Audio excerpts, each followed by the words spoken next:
انگریز بھارت میں کیسے آئے تھے؟ 20 کروڑ آبادی کو کیسے انگریزوں نے غلام بنا لیا؟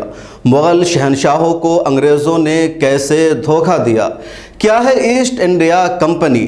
کیسے کمپنی ہندوستان پر حکومت کرنے لگی؟ کب ایسٹ انڈیا کمپنی مغلیہ سلطنت کے خلاف حملہ کی شروعات کی؟ آج کی اس ویڈیو میں ہم تاریخ کا یہی باب بتانے جا رہے ہیں۔ آپ سے ریکویسٹ ہے کہ پوری ویڈیو ضرور دیکھیے اور ملت ٹائمز کو مالی طور پر سپورٹ بھی کیجیے۔ ڈسکرپشن میں لنک اور تفصیل موجود ہے۔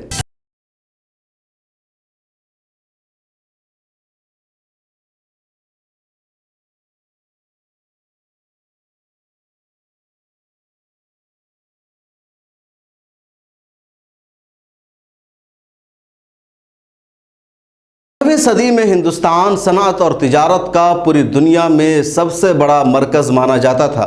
یہاں کی معیشت بہت مضبوط تھی۔ اس وقت ہندوستان اتنا ہی مالدار اور طاقتور تھا جتنا آج امریکہ ہے۔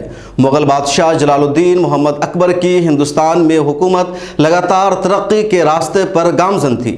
دوسری طرف برطانیہ خانہ جنگی کا شکار تھا۔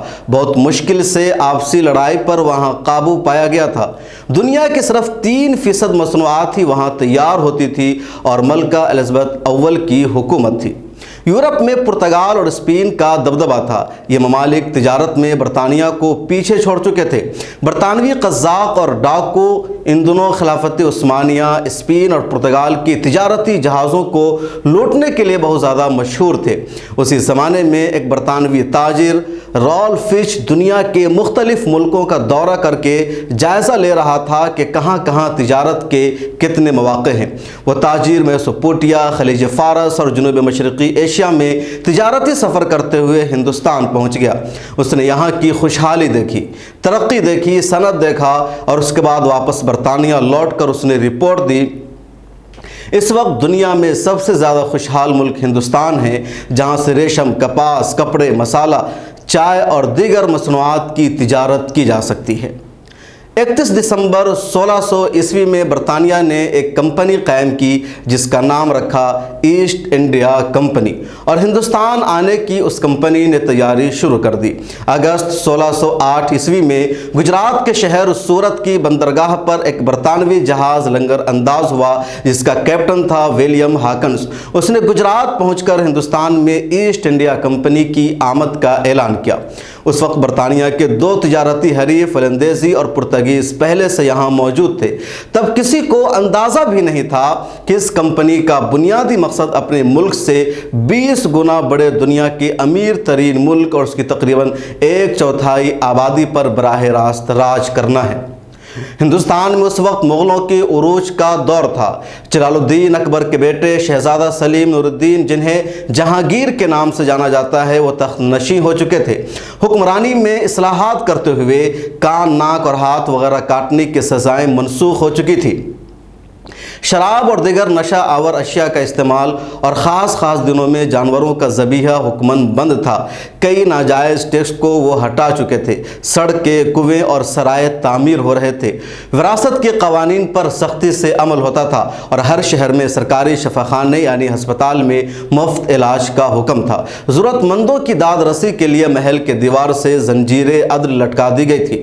ہر طرف خوشحالی، ترقی، امن و سلامتی اور سکون تھا۔ ہندو مسلم کی کوئی تفریق ہی نہیں تھی۔ سبھی اپنے اپنے مذہب پر آزادی سے عمل کر رہے تھے۔ فوج بھی طاقتور اور مضبوط تھی۔ برطانوی کیپٹن ہاکنز 1 سال کے دوران پورے ہندوستان کا جائزہ لیا اور اس کو اچھی طرح یقین ہو گیا کہ یہاں کی حکومت اور فوج سے مقابلہ کرنا ممکن نہیں ہے۔ کسی بھی سطح پر ہندوستان کی مغلیہ حکومت کو شکست نہیں دی جا سکتی ہے۔ چنانچہ اس نے تجارت کے راستے کو ہی اختیار کیا اور اسی بہانے ہندوستان کو غلام بنانے کا منصوبہ تیار کیا۔ ہاکنز نے خود کو ایک افغان شہری بتایا۔ اس کو اندازہ تھا کہ اگر اس نے انگلش شہری بتایا تو بادشاہ کے دربار میں اس کو باہر سے ہی بھگا دیا جائے گا، واچ مین اندر بھی جانے نہیں دیں گے۔ چنانچہ اس نے ایک افغان شہری کی شکل و صورت بنائی، زبان بھی افغانیوں جیسی بولنا شروع کیا اور اس وقت مغلوں کی راجدھانی آگرہ میں تھی جہاں وہ پہنچ گیا۔ جہانگیر کے دربار میں اس کو جانے کا موقع مل گیا۔ وہاں جا کر اس نے بتایا کہ وہ برطانیہ سے آیا ہے اور ہندوستان میں تجارت کرنا چاہتا ہے۔ مغل شہنشاہ جہانگیر نے اس کو تجارت کی اجازت نہیں دی اور دربار سے خالی ہاتھ لوٹا دیا۔ ہاکنز نے برطانیہ حکومت کو پوری جانکاری دی۔ اس کے بعد برطانیہ حکومت نے اپنے MP اور سفارتکار سر تھامس رو کو شاہی ایلچی کے طور پر ہندوستان بھیجا۔ سر تھامس 1615 میں آگرہ پہنچا۔ مغل بادشاہ جہانگیر کو شکاری کتوں اور ان کی پسندیدہ شراب سمیت کئی سارے بیش قیمت تحفے اس نے پیش کیے۔ جہانگیر کے لیے برطانیہ کے ساتھ تعلقات اہمیت نہیں رکھتے تھے، چنانچہ جہانگیر نے انگلینڈ کے شاہی ایلچی کو کوئی اہمیت نہیں دی اور خالی ہاتھ واپس لوٹا دیا۔ اس طرح تقریباً 3 سال تک برطانیہ کی حکومت نے اپنے مختلف وفد کو ہندوستان بھیجا۔ مغل دربار میں ان لوگوں نے منت سماجت کی، اپنے ملک کی غربت، پریشانی، خستحالی اور خراب صورتحال کو بیان کر کے کسی طرح صرف تجارت کی اجازت چاہی۔ آخرکار بادشاہ جہانگیر نے برطانیہ پر ترس کھاتے ہوئے تجارت کی اجازت دے دی۔ مغل شہنشاہ جہانگیر نے ایسٹ انڈیا کمپنی کے ساتھ ایک تجارتی معاہدہ کیا۔ اس ایگریمنٹ کے تحت کمپنی اور برطانیہ کے تمام تاجروں کو بر صغیر کی ہر بندرگاہ یعنی انڈیا، پاکستان اور بنگلہ دیش میں ہر بندرگاہ پر خرید و فروخت کے لیے ہر مقام کا استعمال کرنے کی اجازت دی گئی۔ بدلے میں یورپی مصنوعات ہندوستان کو دینے کا وعدہ کیا گیا، مگر اس وقت وہاں بنتا ہی کیا تھا۔ بہرحال یہ طے پایا کہ کمپنی کے جہاز محل کے لیے جو بھی نوادرات اور تحفے لائیں گے انہیں خوشی سے قبول کیا جائے گا۔ کمپنی کے تاجر ہندوستان سے سوت، تیل، پوٹا، ریشم، نائٹریٹ، افیم، چائے اور اس طرح کی دوسری چیزیں خریدتے تھے اور بیرون ممالک مہنگے داموں میں بیچتے تھے اور خوب منافع بھی کماتے تھے۔ کمپنی کی سرمایہ داری کی بنیاد مرکنٹائل سرمایہ داری پر تھی، مطلب یہ کہ ایسٹ انڈیا کمپنی جو چیز خریدتی تھی معاوضہ چاندی کی صورت میں ادا کرتی تھی اور یہ معاوضہ انگریز غلاموں کو جزائر، اسپین اور امریکہ میں بیچ کر حاصل کرتے تھے۔ تقریباً 50 سالوں تک خاموشی کے ساتھ تجارت کرنے کے بعد انگریزوں نے اپنے اصلی ایجنڈا پر کام کرنے کا فیصلہ کیا۔ 1670 میں برطانوی بادشاہ چارلس ڈوم نے ایسٹ انڈیا کمپنی کو ہندوستان میں جنگ کر کے 9 آبادیاں قائم کرنے کے لیے فرمان جاری کیا۔ فوج، ہتھیار اور اسلحہ حکومت نے کمپنی کو فراہم کرنا شروع کر دیا۔ برطانوی اسلحہ سے لیس کمپنی کی فوج نے سب سے پہلے ہندوستان میں پرتگالی، ولندیزی اور فرانسیسی حریفوں سے مقابلہ کیا اور ان سبھی کو ہندوستان چھوڑنے پر مجبور کر دیا۔ بیشتر جنگوں میں جیت حاصل کر کے ایسٹ انڈیا کمپنی نے اپنا دبدبہ ہندوستان میں قائم کر لیا اور اس نے بنگال کے ساحلی علاقوں پر مضبوطی کے ساتھ قدم جما لیا۔ جس وقت ایسٹ انڈیا کمپنی بھارت پر قبضہ کا اپنا اصلی منصوبہ ظاہر کر رہی تھی، اس وقت یہاں کے بادشاہ تھے اورنگزیب عالمگیر رحمۃ اللہ علیہ۔ سال 1681 کی بات ہے۔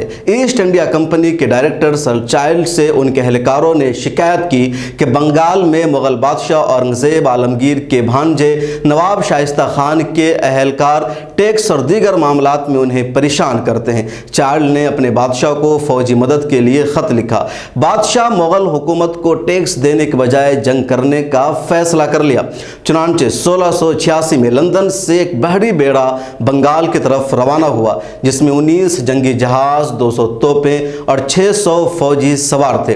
ادھر مغل بادشاہ کی فوج بھی تیار تھی۔ بنگال میں جنگ ہوئی اور برطانوی فوج کو بدترین شکست کا سامنا کرنا پڑا۔ 10 سال بعد 1695 میں برطانیہ نے پھر شرارت کی۔ ایک برطانوی بحری قزاق ڈاکو نے جس کا نام ہنری ایوری تھا، اس نے اورنگزیب کے خزانے کے بحری جہاز فتح محمد اور گنج سوائی کو لوٹ لیا۔ اس خزانے کی مالیت 6 سے 7 لاکھ برطانوی پاؤنڈ تھی۔ اس واقعہ کی جب مغل شہنشاہ اورنگزیب کو خبر ملی تو انہوں نے سخت ایکشن لیا اور پورے ہندوستان میں برطانوی تاجروں، افسروں اور فوجیوں کے خلاف کریک ڈاؤن شروع کر دیا۔ مشہور انگریز مورخ ولیم ڈیل رمپل کا کہنا ہے برطانوی فوجوں کو مغل فوج نے مکھیوں کی طرح مارا اور اس کے بعد کمپنی کی بنگال میں 5 فیکٹریوں کو تہس نہس کر دیا گیا۔ تمام انگریزوں کو بنگال سے باہر نکال دیا گیا۔ سورت کی فیکٹریاں بند کر دی گئی، بمبئی کو بلاک کر دیا گیا۔ کمپنی کے ملازمین کو زنجیروں سے باندھ کر شہروں میں گھمایا گیا اور ان کو چوروں اور قاتلوں کی طرح شدید حد کا نشانہ بنایا گیا۔ پوری طرح ان کی بے عزتی کی گئی۔ اس واقعے کے بعد برطانوی حکومت اور ایسٹ انڈیا کمپنی نے گڑگڑاتے ہوئے مغل بادشاہ سے معافی مانگی۔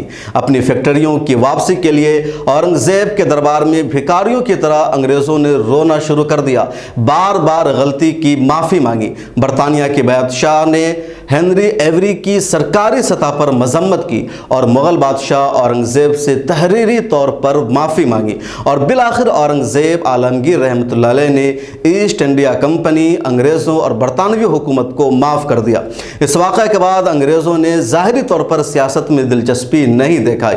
برٹش افسران نے مان لیا کہ اورنگزیب کے رہتے ہوئے ہندوستان پر قبضہ کا خواب پورا نہیں ہو سکتا ہے، اس لیے کمپنی نے فوجی سرگرمیوں کو روک دیا اور اورنگزیب کی وفات کا انتظار کرنا شروع کر دیا۔ 1707 عیسوی میں بادشاہ اورنگزیب کی وفات ہو گئی۔ ان کی وفات کے بعد ان جیسا کوئی مغلیہ سلطنت کا جانشین ہندوستان کو نہیں مل سکا۔ مغل بادشاہ بہت کمزور اور عیاش پرست ہو گئے۔ دوسری طرف مختلف علاقوں میں نوابوں اور راجاؤں نے اپنا اپنا نظام قائم کرنا شروع کر دیا۔ کوئی ایک مضبوط مرکزی حکومت نہیں رہ گئی۔ مغلیہ سلطنت کا حکم دھیرے دھیرے لال قلعہ کی چہار دیواری تک محدود ہونے لگا۔ اورنگزیب کی وفات، اس کے بعد مغلیہ سلطنت کی کمزوری اور ہندوستان کے مختلف علاقوں میں الگ الگ نوابوں اور راجاؤں کی حکومت کا ایسٹ انڈیا کمپنی نے زبردست فائدہ اٹھایا، اور یہیں سے ہندوستان پر اس کے قبضہ کا خواب پورا ہونا شروع ہو گیا۔ یہ وقت تھا جب ہندوستان میں افراتفری تھی، انتشار تھا اور آپسی لڑائی تھی، جس کا فائدہ اٹھاتے ہوئے کمپنی نے مقامی افراد پر مشتمل لاکھوں کی فوج تیار کر لی۔ یورپ کی جنگی ٹیکنالوجی کا فائدہ اٹھاتے ہوئے فوج کو ٹریننگ دی گئی۔ ایسٹ انڈیا کمپنی کی یہ پوری فوج ہندوستان کی شہریوں پر ہی مشتمل تھی۔ اس کے افسران اور کمانڈر صرف انگریز ہوتے تھے۔ انگریزوں کی یہ فوج بہت طاقتور اور مؤثر ہو گئی۔ یہ فوج یہاں کی مغلوں، مرہٹوں، سکھوں اور مقامی نوابوں کی پرانی ٹیکنالوجی سے مسلح بڑی فوجوں کو شکست دینے کی صلاحیت رکھتی تھی۔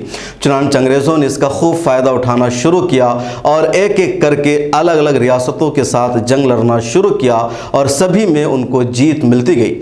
مدراس، مہاراشٹر اور دیگر علاقوں میں مکمل کنٹرول حاصل کرنے کے بعد کمپنی نے بنگال پر اپنی توجہ مرکوز کی۔ مغلیہ سلطنت کو 50% آمدنی اسی ریاست یعنی بنگال سے ہوتی تھی۔ بنگال ہندوستان ہی نہیں، پوری دنیا میں ٹیکسٹائل اور جہاز سازی کا سب سے بڑا مرکز تھا۔ علاقے کے لوگ ریشم، سوتی ملبوسات، اسٹیل، پوٹاشیم، ٹائنٹریٹ اور زرعی و صنعتی سامان برآمد کر کے خوب کماتے تھے۔ چنانچہ کمپنی نے کلکتہ میں اپنے قلعوں کی توسیع شروع کر دی اور اپنی فوج کی تعداد بھی بڑھا دی۔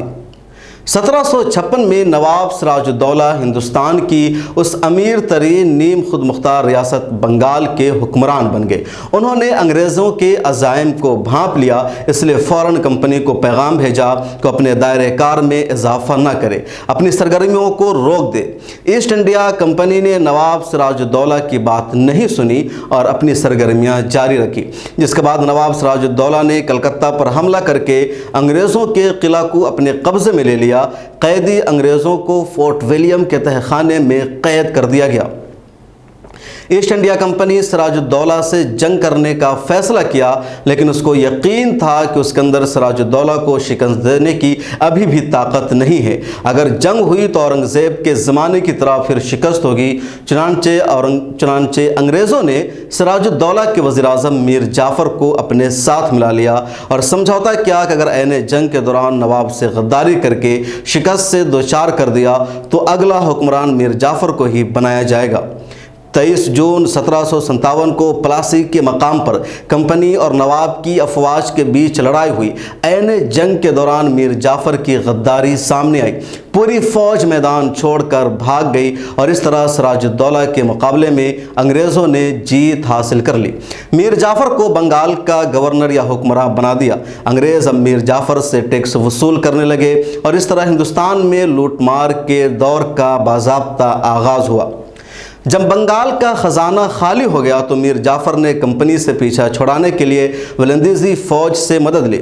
سال 1759 میں اور پھر 1764 میں فتح کے بعد کمپنی نے بنگال کا نظم و نسق خود ہی سنبھال لیا اور اس طرح ایسٹ انڈیا کمپنی کا مکمل طور پر بنگال پر کنٹرول ہو گیا۔ اس نے عوام پر نت نئے ٹیکسوں کا بوجھ لاد دیا، بنگال کی چیزیں سستے داموں میں خرید کر باہر کے ملکوں میں مہنگے داموں میں کمپنی فروخت کرنے لگی۔ مشہور مورخ وجاہت مسعود نے لکھا ہے کہ 18ویں صدی کے پہلے نصف میں برطانوی تاجر ہندوستانی باشندوں سے چاندی کے سکوں کے عوض کپاس اور چاول خریدتے تھے۔ جنگ پلاسیک کے بعد ایسٹ انڈیا کمپنی نے ہندوستان سے وصول کرنے والے ٹیکس کی نظام کی مدد سے تجارت پر اجارہ داری قائم کر لی۔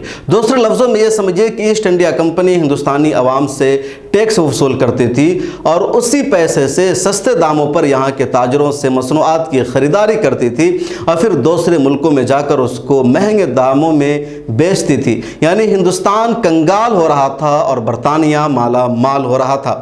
ایک اور مورخ کا کہنا ہے کہ دنیا کے ہر ملک کے تاجر ہندوستان سے تجارت کرتے تھے۔ مہذب دنیا میں ڈھاکہ اور مرشد آباد کی ململ کا استعمال عظمت اور برتری کا ثبوت تھا۔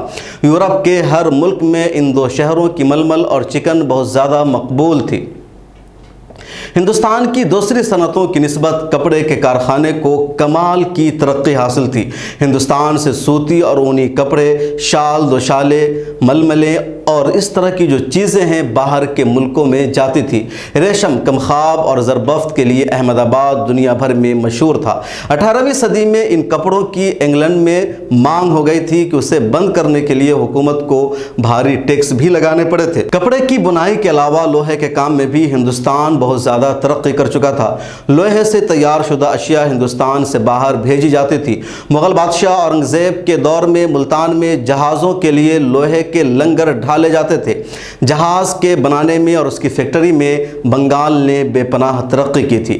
ایک انگریز کے الفاظ ہیں، عام انگریزوں کو سمجھانا مشکل ہے کہ ہماری حکومت سے پہلے ہندوستانی زندگی کبھی بہت پر لطف ہوا کرتی تھی۔ کاروباری اور باہمت لوگوں کے لیے کیسی کیسی آسانیاں وہاں میسر تھی۔ مجھے پورا یقین ہے کہ انگریزوں کے آنے سے پہلے کاروباری ہندوستانی نہایت آرام کی زندگی بسر کرتے تھے۔ اورنگزیب عالمگیر کے دور میں سورت، احمد آباد سے جو مال باہر بھیجا جاتا تھا اس سے 13 لاکھ اور 103 لاکھ روپیہ سالانہ چنگی کے ذریعے وصول ہوتا تھا۔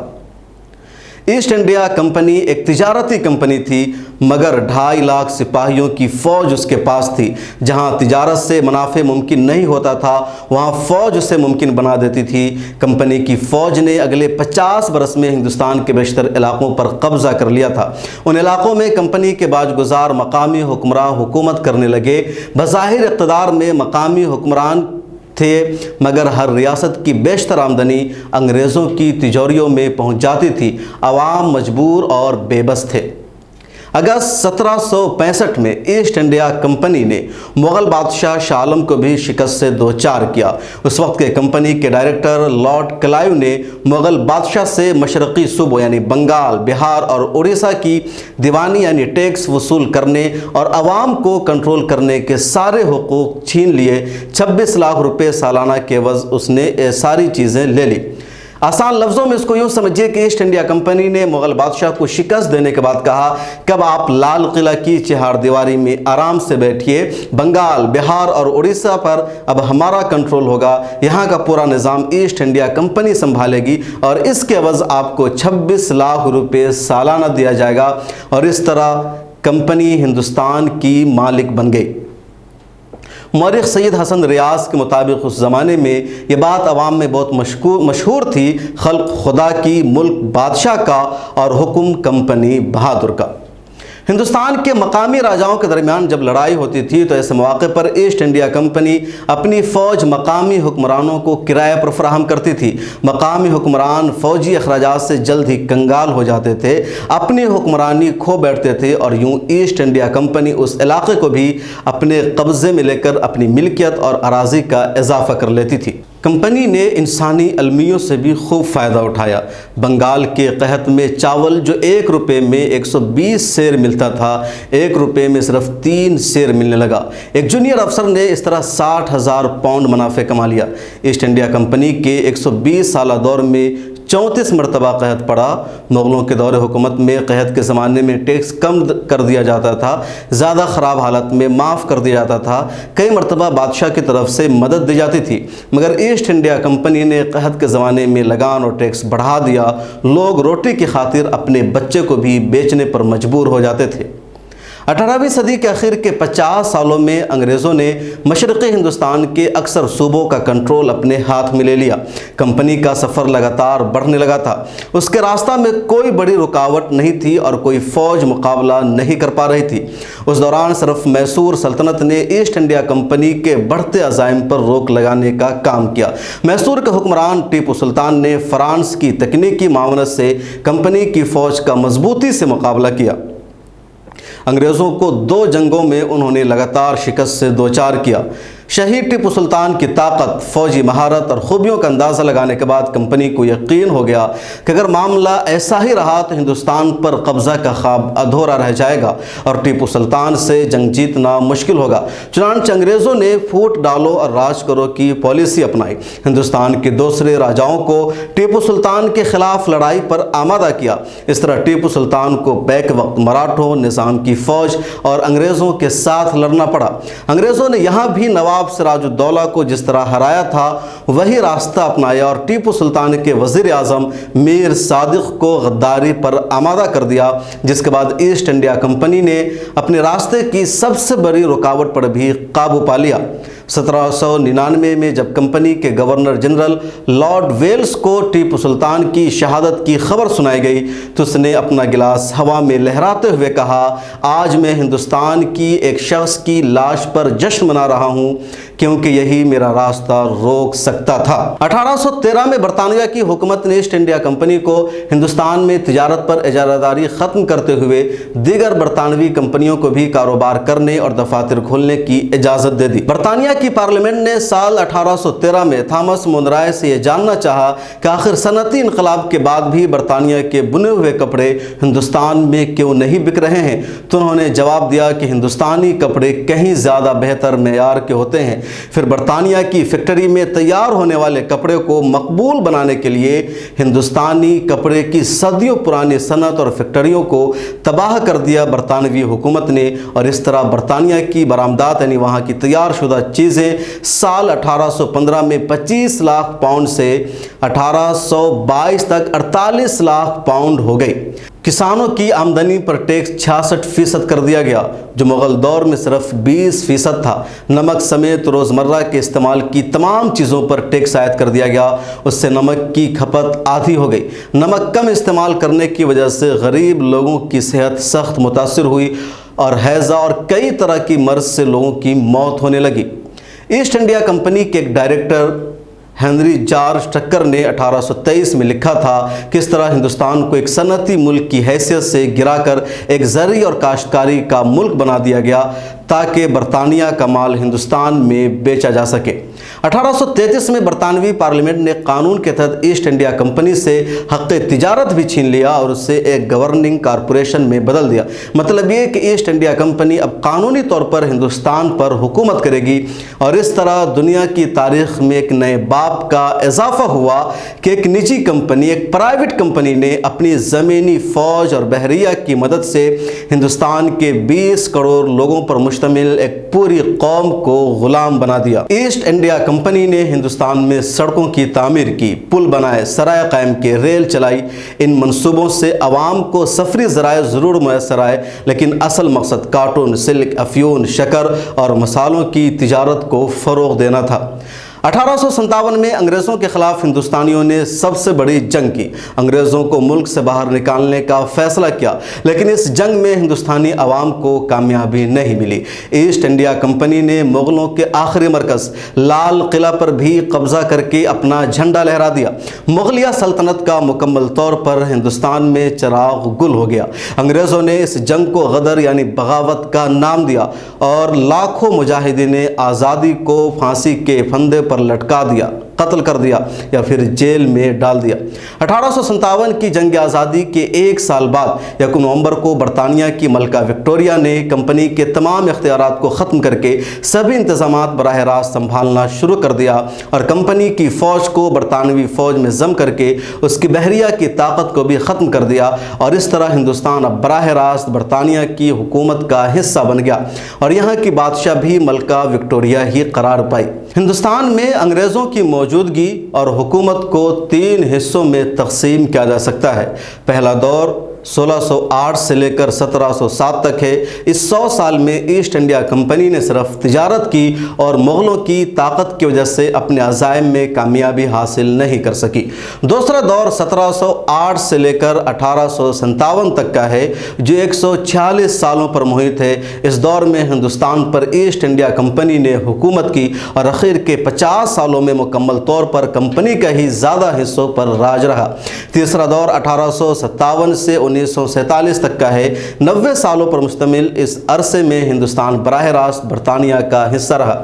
مجموعی طور پر برطانوی انگریز 340 سال ہندوستان میں رہے، جس میں بلا مبالغہ اس نے 250 سالوں تک حکومت کی اور ہندوستان کو غلام بنا کر رکھا۔ 1857 کی جنگ آزادی کے بعد بھی مسلمانوں کے عزم و حوصلہ میں کمی نہیں آئی۔ آزادی کی لڑائی لگاتار جاری رہی۔ دوسری طرف خلافت عثمانیہ کو ختم کرنے کے لیے برطانیہ، امریکہ، روس سمیت عالمی طاقتوں نے مشترکہ طور پر عالمی جنگ کا منصوبہ بنایا، جس میں کامیابی ملی اور پہلی عالمی جنگ کے بعد 650 سالوں سے قائم خلافت عثمانیہ کا 1923 میں خاتمہ ہو گیا۔ 1939 میں دوسری عالمی جنگ شروع ہو گئی۔ اس جنگ نے برطانیہ کو بھی شدید نقصان پہنچایا۔ برطانوی حکومت دو طرفہ مشکلات کا شکار ہو گئی۔ ایک طرف ہندوستان میں لگاتار برطانیہ کے خلاف ملک چھوڑنے کی تحریک چل رہی تھی، دوسری طرف اس کی معیشت کمزور پڑ چکی تھی۔ چنانچہ برطانیہ کی پارلیمنٹ نے ہندوستان کو آزاد کرنے کا فیصلہ کیا، یہاں سے جانے کا ارادہ کیا، اور 14-15 اگست 1947 کی درمیانی رات میں لارڈ ماؤنٹ بیٹن نے برطانوی تسلط سے ہندوستان کو آزاد کرنے کا اعلان کیا اور 2 نئی ریاست انڈیا اور پاکستان کے قیام کا اعلان ہو گیا۔ آج بھارت کی آزادی کو 75 سال پورے ہو گئے ہیں اور 76ویں برس میں ہم داخل ہو رہے ہیں۔ ان تمام مجاہدین آزادی اور اکابرین کو سلام جنہوں نے دیش کی آزادی کے لیے اپنی جانوں کی قربانی پیش کی اور انگریزوں کی غلامی سے آزادی کی نعمت عطا کی۔ آپ سب کو یوم آزادی کی پرخلوص مبارکباد۔ ہندوستان زندہ باد۔ سارے جہاں سے اچھا یہ ہندوستان ہمارا، ہم بلبلیں ہیں اس کی، یہ گلستاں ہمارا۔ ملت ٹائمز کو آپ کی ضرورت ہے، ہماری آپ مالی مدد کریں۔